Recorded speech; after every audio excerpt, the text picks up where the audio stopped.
Kalau Tuhan Yesus tiba-tiba hadir di depan saudara, apa kira-kira permintaan saudara? Coba tuliskan di kolom komentar. Nanti kita pelajari apakah permintaan kita sesuai dengan apa yang menjadi doa Tuhan untuk orang percaya. Secara tidak sadar kita sering memperlakukan Tuhan itu seperti jin di dalam botol, bukan sebagai pribadi yang berdaulat atas kehidupan kita. Di pengajaran kali ini kita akan pelajari apakah permintaan kita sesuai dengan doa Tuhan untuk orang percaya. Tonton sampai akhir ya.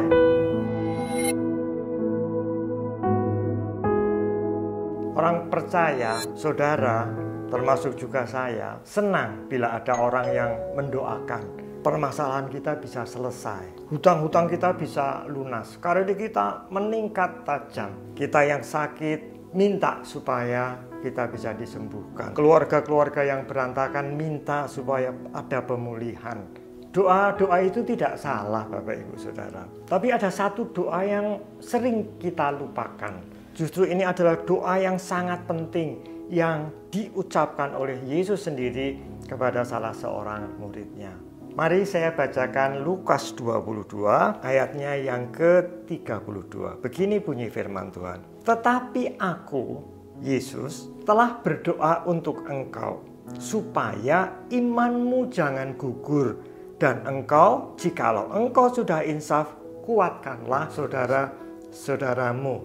Haleluya. Ini doa yang diucapkan Tuhan Yesus kepada Simon Petrus. Perhatikan, Yesus tidak berdoa supaya Petrus bisnisnya berjalan dengan lancar. Yesus juga tidak berdoa supaya Petrus hidupnya nyaman dan bahagia.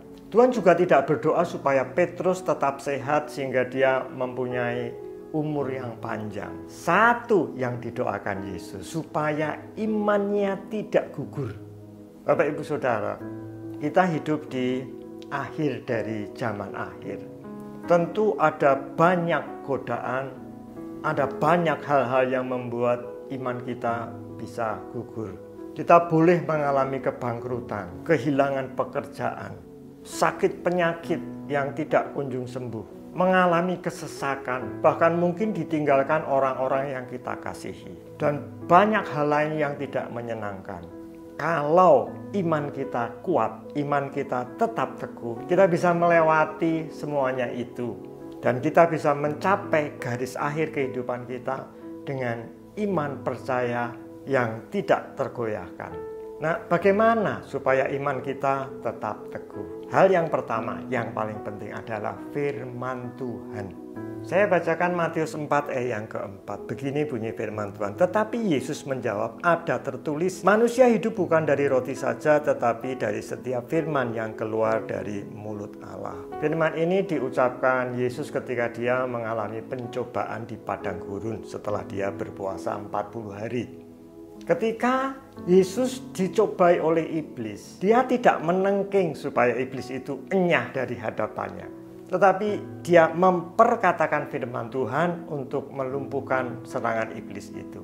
Banyak dari kita yang menganggap segala sumber kekacauan di dalam hidup kita adalah iblis. Orang-orang yang seperti ini selalu senang dengan doa-doa pelepasan. Apalagi bila disertai dengan manifestasi. Doa pelepasan ini tidak 100% salah.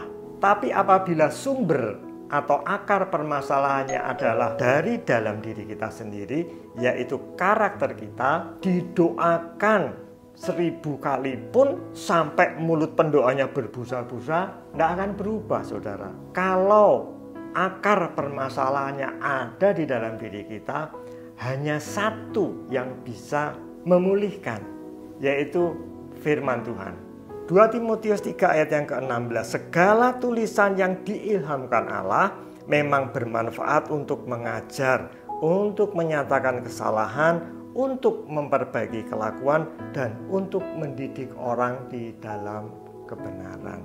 Di sini jelas dituliskan Bapak Ibu, untuk menunjukkan apa yang salah, untuk memperbaiki kelakuan, memperbaiki karakter dan membawa kita di dalam kebenaran hanya melalui pembacaan dan perenungan firman Tuhan. Saya harap setiap kita tidak jadi orang Kristen yang abal-abal ya. Asal minggu ke gereja, asal sudah melakukan pelayanan. Pelayanan ibadah minggu memang penting, tetapi yang membuat iman kita teguh bukan itu. Yang membuat iman kita teguh adalah ketika kita mau membaca dan merenungkan firman Tuhan. Saya sering heran, ada orang yang mengaku mengasihi Tuhan, tapi ketika ditanya tidak pernah baca Alkitab, bagaimana bisa terjadi? Karena firman Tuhan menyatakan pada mulanya adalah firman. Firman itu bersama-sama dengan Allah dan firman itu adalah Allah. Firman Tuhan yang tertulis di Alkitab adalah pribadi Allah sendiri. Tidak mungkin orang mengasihi Tuhan tetapi dia tidak suka membaca firman Tuhan. Saya dorong Bapak Ibu Saudara untuk mulai membaca dan merenungkan firman Tuhan. Saudara akan mendapatkan pengajaran. Saudara akan tahu apa yang salah dan apa yang benar. Kelakuan-kelakuan saudara akan dikoreksi dan saudara akan dibawa terus di dalam kebenaran. Sehingga iman saudara semakin hari akan semakin bertambah teguh di dalam Tuhan. Ada satu hal yang perlu diperhatikan. Percaya kepada Tuhan saja tidak cukup Bapak Ibu Saudara. Saya bacakan dari Yakobus 2 ayat yang ke-19. Begini firman Tuhan. Engkau percaya bahwa hanya ada satu Allah saja, itu baik. Tapi setan-setan pun juga percaya akan hal itu. Dan mereka gemetar. Ayat tadi menyebutkan setan pun percaya Allah. Tetapi setan tidak bisa taat melakukan kehendak Tuhan. Yang membedakan antara setan dan orang percaya adalah orang yang percaya dia melakukan firman Tuhan, taat kepada firman.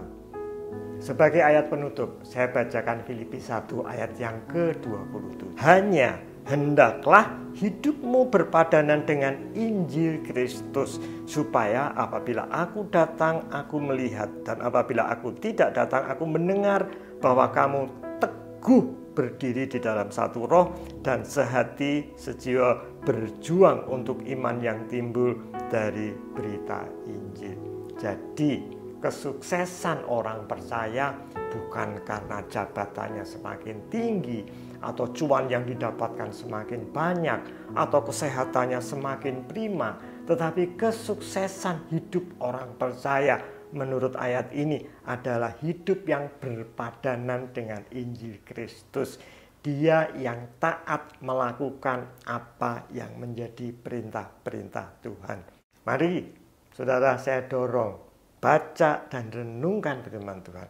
Kemudian kita aplikasikan, kita lakukan di dalam kehidupan kita sehari-hari. Jadilah orang yang taat. Tuhan Yesus memberkati saudara.